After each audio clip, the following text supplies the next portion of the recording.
Life at Bright Tech Solutions seemed to be improving.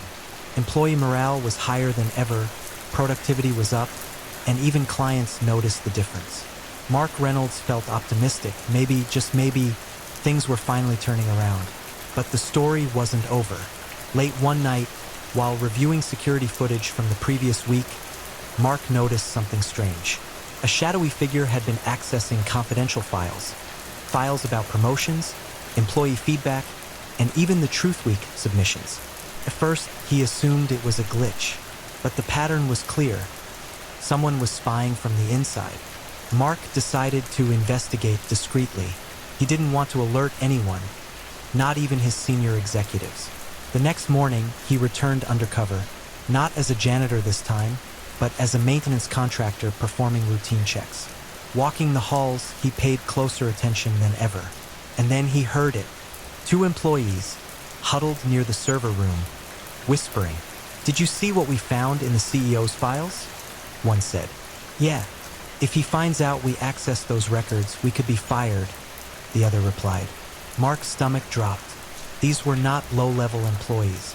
These were people he trusted, team leads who had previously supported the company's new culture.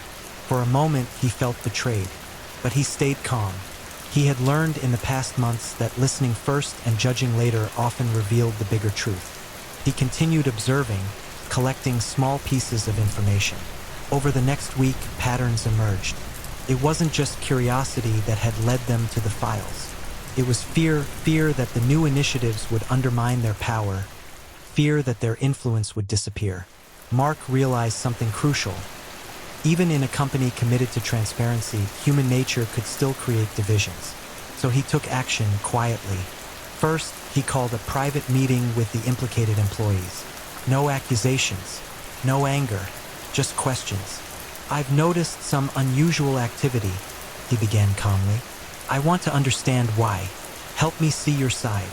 The team leads were defensive at first, but slowly, one by one, they opened up. They confessed that they were scared of losing their positions, scared that the new employee-driven programs would diminish their authority. Mark listened, taking in every word. And then he said something that surprised them.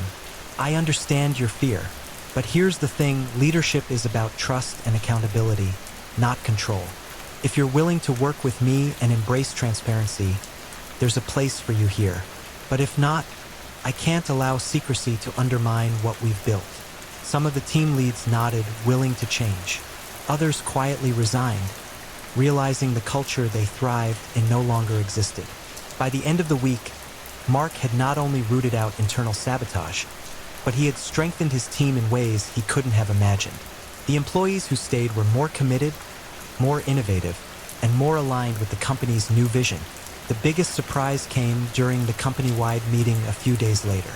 The intern who had struggled with the printer, now a rising star in the mentorship program, stood up. "I want to thank the CEO," she said, looking at Mark, "not just for listening, but for trusting us enough to let us grow. It's rare to work for someone who sees people, not just profits." Mark smiled, and in that moment he realized something profound. True leadership isn't just about hearing the truth.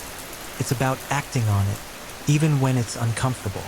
And as the employees erupted in applause, Mark couldn't help but reflect on how far they had all come.